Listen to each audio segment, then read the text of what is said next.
There is a fundamental and serious problem with both the Big Bang Theory and with evolution. To explain what that problem is and why I think it exists, I must take you back to 1992 and the most important bubble bath I ever had. I was reading a very basic book about quantum mechanics. I can't remember exactly what page I was on or what I was thinking at the time, but I do remember the moment that I arrived in this universe.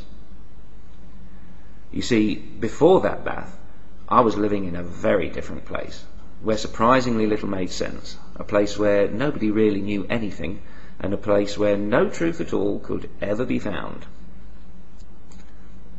Then, in what seemed like a second, something changed inside, and everything outside looked different, more real, more interesting. I couldn't think of anything that wasn't interesting. The colours on the surfaces of the bubbles in the bath were mesmerising to me. I remember giggling as I realised that I knew why those colours were there. For the first time in my life, I didn't feel like a fool. A few years later, a friend turned to me after watching an episode of Cosmos by Carl Sagan. She was crying. She looked confused and angry. For a few seconds I didn't understand, and then she asked me the saddest question I ever heard.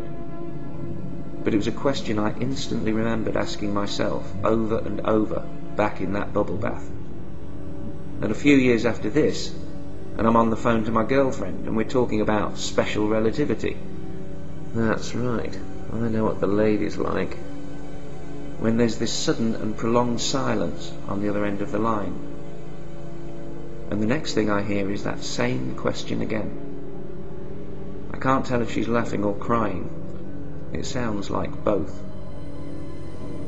So on 3 occasions I've been present when somebody caught a glimpse of the universe, not through a telescope, but with their mind.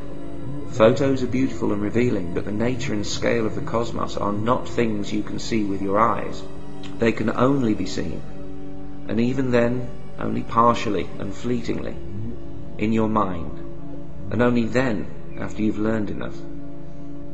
Sadly, there aren't that many people who've experienced it compared to the number that could actually experience it, and fewer still have seen it happen to 2 others.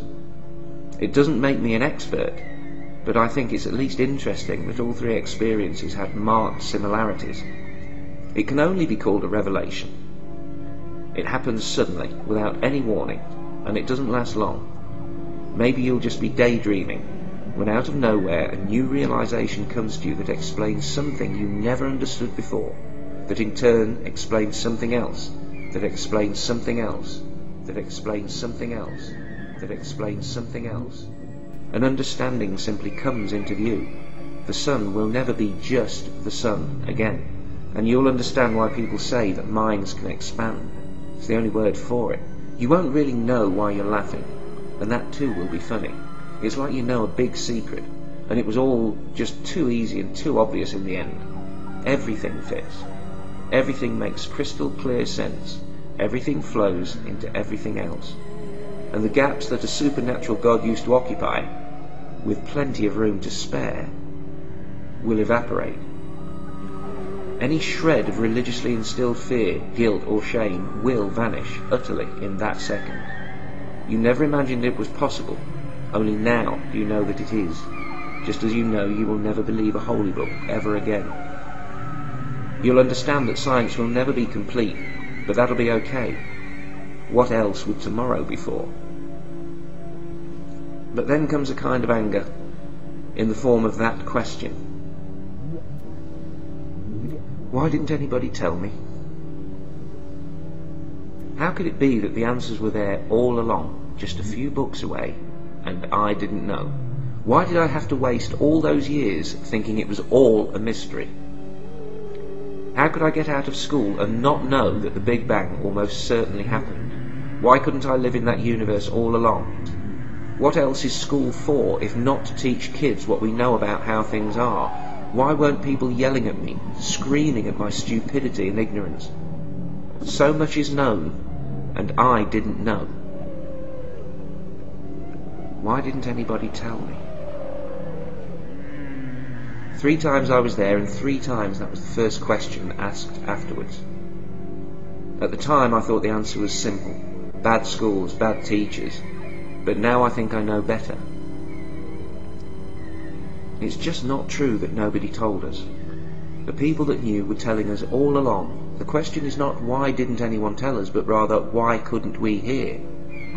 And while it's true that the truth can get lost in this world of bullshit and stupidity, I think there's a far bigger problem, even for the courageously honest and rational. This reality we find ourselves in, the Big Bang, the emergence and evolution of life and love from atoms, and those 4.5 billion summers on Earth without us. And then we come along, possibly the only minds in the cosmos, contemplating the sunrise for hundreds of millennia, yearning to understand the universe, only to find out, to our surprise, that we are the universe, that our atoms were once at the core of a star, and before that we were the energy cascading from a quantum event that we may never understand. Isn't that the very definition of incredible? Literally incredible. And that's the problem. I think that reality itself is simply too unbelievable, too hard to accept on an instinctive level. What an astonishing situation to find ourselves in. Reality is unbelievably unbelievable. So unbelievable that for many, religion is actually easier to believe. How unbelievable is that? But there is a way to be free of confusion and so much of your doubt, and to step into a universe that makes sense, if you want. To paraphrase Einstein, cosmology without atomic theory is lame, and atomic theory without cosmology is blind, and evolution without either of them is only a third of what you need to understand. Anyone who knows anything about how a car works sees a car more completely than a non-mechanic who just sees the surface, and so it is with the universe. You won't get it if you only know about the spark plugs and the battery and the steering wheel. That ain't a car. But at some point, as you learn about the major components and their relationships and interdependencies, then, in your mind, you see a car in a way that eyes can't. And if this happens for you with the universe, this is how it will be.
I can only say what it's like.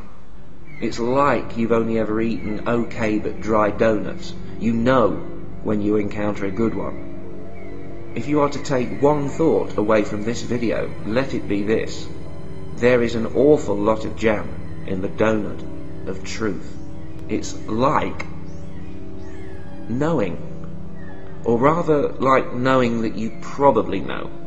Like you know you thought you knew, but now you know you know. Probably. Would you read that back to me? I'm afraid that might make me sound pompous to your readers. Take out the probably.